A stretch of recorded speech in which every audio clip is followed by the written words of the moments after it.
Well, one of them was 26-year-old Avi Shamriz, and we can speak now to his father, who's in Tel Aviv. Avi Shamriz, thank you so much for taking the time to speak to us this evening. It's been a month. Just tell us what happened to Alon on the 7th of October. Well, hello.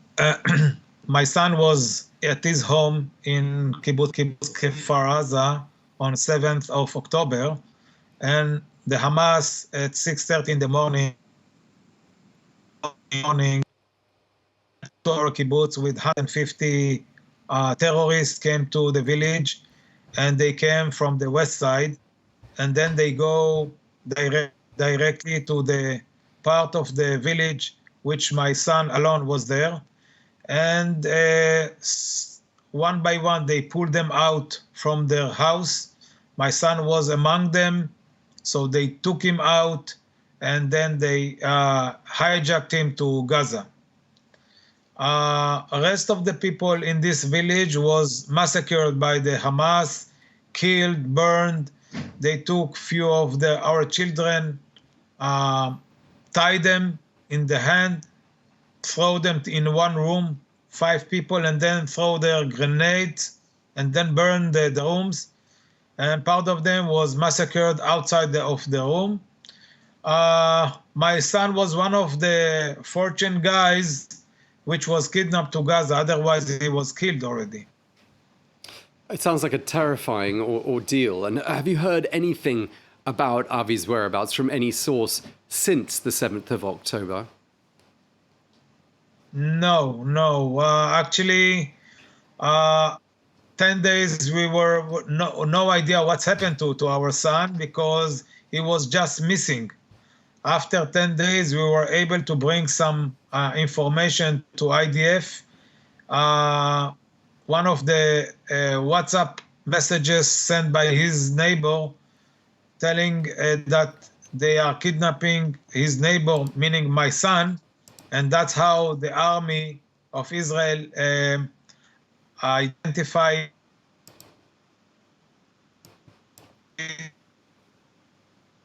Okay, the connection's not great. I don't know if you can hear me there.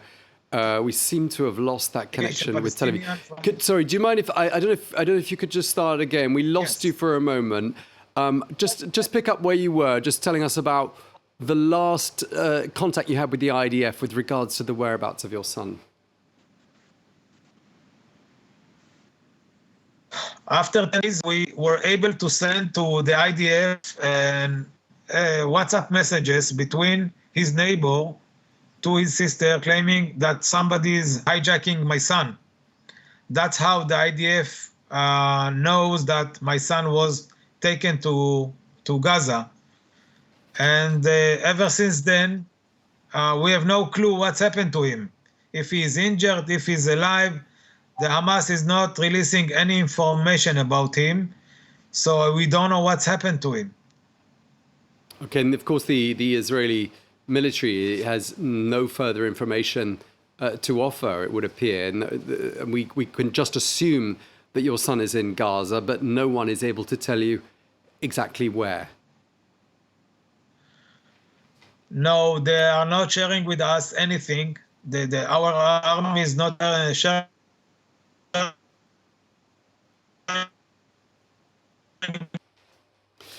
Whatever they does are in terrifying moments. We don't know what's happening, because now the army entered to Gaza and they are start to bombing Gaza, and I'm afraid that they might harm my son and other hostages while they are going inside and keep bombing the Gaza Strip.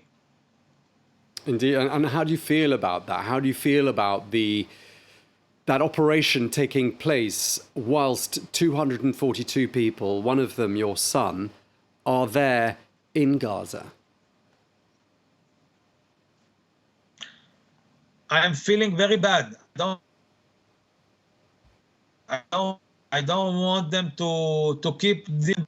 They must put a pressure on the Hamas and ask them to release all of the hostages. After they will release, let the IDF and the Hamas fight each other as much as they want. I don't care.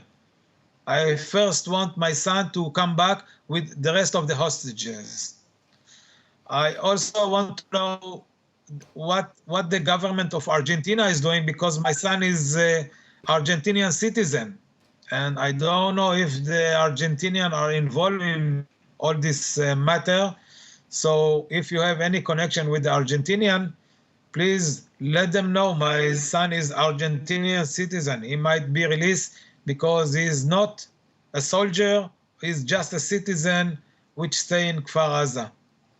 Okay, so he's an Argentine Israeli dual national. He's only 26 years old, isn't he? Just tell us a little bit more about your son, Avi, if you can.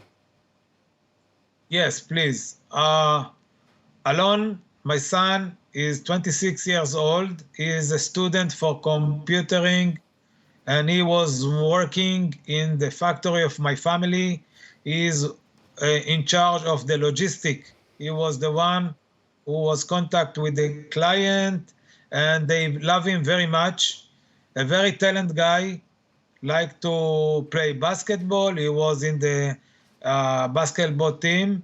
He like football. He like Argentinian national team, and we were going together to games. And he very like Iranian food. Okay, so he likes Iranian food. He's a sporty guy. Just lastly, any message to your son Alon, supposing he ever hears this interview? Wow, yes, please. I love him very much, and we are very afraid of what is happening to him. So we want him to come back fast, and we want to hug him, and we want to be with him. So please help us to release our son as fast as you can. Okay, well, we wish you all the very best, Avi Shamriz, and of course we hope this horror story comes to a happier conclusion, and that you do see your son, 26-year-old Alon, very soon. Thank you so much for taking the time to speak to us at this very difficult time. Avi Shamriz in Tel Aviv, thank you. Thank you very much.